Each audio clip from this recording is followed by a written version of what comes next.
Assalamualaikum warahmatullahi wabarakatuh. Pada hari ini kita akan mempelajari tentang peranan dan pengaruh ekonomi internasional terhadap ekonomi nasional. Pada dewasa ini, hampir tidak ada negara yang mampu memenuhi semua kebutuhannya tanpa mengimpor barang atau jasa dari negara lain. Dengan kata lain, tidak ada lagi negara yang autarki, yaitu negara yang hidup terisolasi tanpa mempunyai hubungan ekonomi, keuangan, maupun perdagangan internasional. Contohnya saja itu adalah negara Jepang, di mana Jepang itu masih mengimpor gas alam dari Indonesia, sedangkan Indonesia itu masih mengimpor barang-barang modal dari Amerika untuk keperluan pembangunan industri. Kesenjangan antara sumber daya yang dimiliki dengan kemampuan pemenuhannya itu menjadi salah satu pendorong negara-negara itu untuk melakukan perdagangan.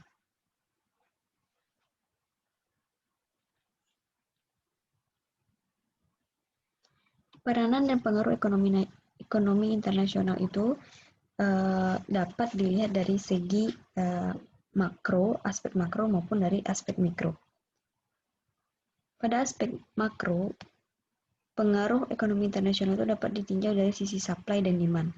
Kemudian juga dapat ditinjau dari perhitungan pendapatan nasional. Sedangkan pada aspek mikro, pengaruh ekonomi internasional itu khususnya keuangan internasional terhadap harga dan kuantitas yang diproduksi oleh suatu perusahaan. Yang pertama yaitu aspek makro. Jadi keseimbangan ekonomi nasional itu terjadi ketika supply sama dengan demand. Artinya, keseimbangan ekonomi nasional suatu negara itu dapat dirumuskan sebagai suatu keseimbangan antara jumlah barang atau jasa yang ditawarkan dengan jumlah barang atau jasa yang diminta.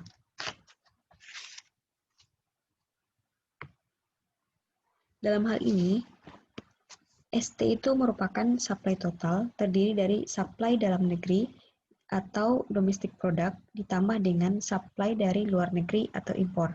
Sedangkan demand total atau yang dilambangkan dengan DT terdiri dari konsumsi dalam negeri atau domestic consumption ditambah dengan demand dari luar negeri atau ekspor.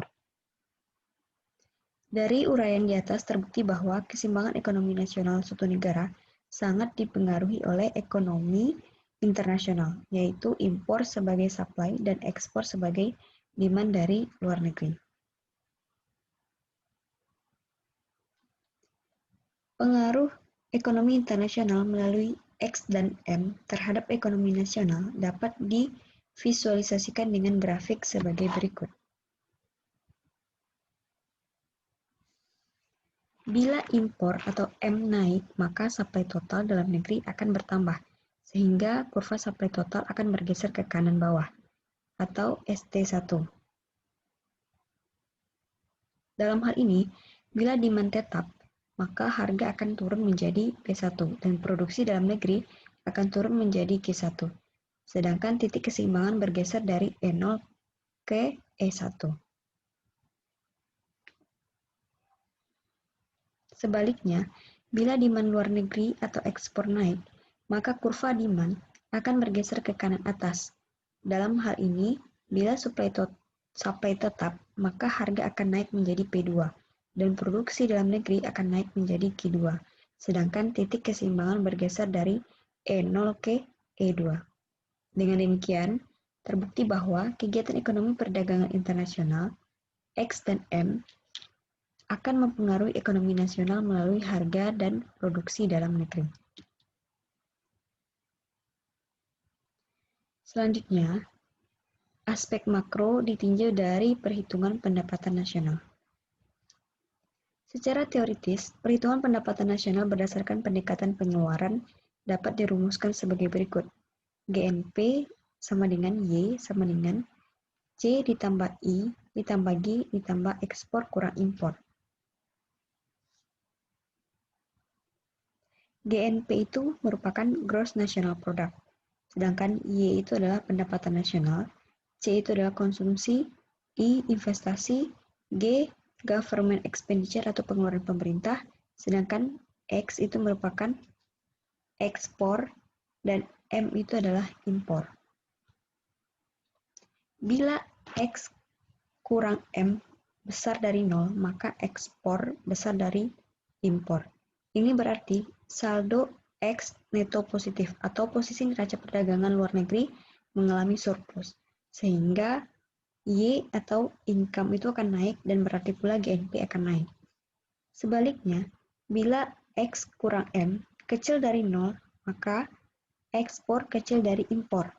Ini berarti saldo ekspor neto negatif atau posisi neraca perdagangan luar negeri itu mengalami defisit, sehingga Y atau income turun dan berarti pula GNP akan turun.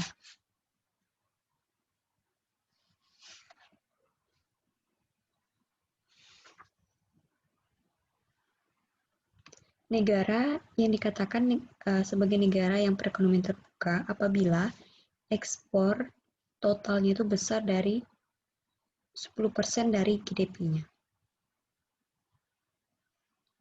Selanjutnya, pengaruh ekonomi internasional terhadap perekonomian nasional dilihat dari aspek mikro. Yang pertama, suatu perusahaan yang beroperasi tentu memerlukan input, baik yang berasal dari dalam maupun luar negeri. Variabel yang menentukan biaya input atau operational cost tersebut adalah price dan quantity input yang digunakan. Dalam hal ini, yaitu variabel P dan Q dari input yang digunakan tersebut. Secara langsung maupun tidak langsung akan dipengaruhi oleh fluktuasi kurs falas. Dengan demikian, dapat dikatakan bahwa total operational cost suatu perusahaan akan dipengaruhi oleh fluktuasi kurs falas atau forex rate. Misalnya, bila falas terapresiasi, maka supply barang cenderung akan berkurang dan naik harganya, sehingga total cost akan naik pula. Akibatnya, bila penerimaan tidak berubah, tentu keuntungan akan menurun, demikian pula sebaliknya. Sebaliknya, perusahaan akan memasarkan produknya baik di dalam maupun luar negeri. Dalam hal ini, variabel yang akan menentukan besarnya revenue atau penerimaan yang akan diperoleh adalah P, price, dan Q, quantity produk yang dihasilkan dan yang terjual. Sama halnya dengan input, maka besarnya revenue atau penerimaan hasil penjualan produk atau input, baik di dalam maupun di luar negeri secara langsung atau tidak langsung, akan dipengaruhi oleh fluktuasi kurs falas. Misalnya, bila valuta asing terapresiasi, maka permintaan dari luar negeri cenderung naik, sehingga secara langsung maupun tidak langsung, penerimaan perusahaan itu akan naik pula. Demikian pula sebaliknya. Karena tingkat keuntungan atau profit perusahaan akan ditentukan oleh selisih dari total revenue dengan total cost, maka secara mikroekonomi, baik langsung maupun tidak langsung, ekonomi dan keuangan internasional itu berpengaruh terhadap perusahaan. Baiklah, demikian pembahasan tentang peranan dan pengaruh ekonomi internasional terhadap ekonomi nasional. Sekian, terima kasih.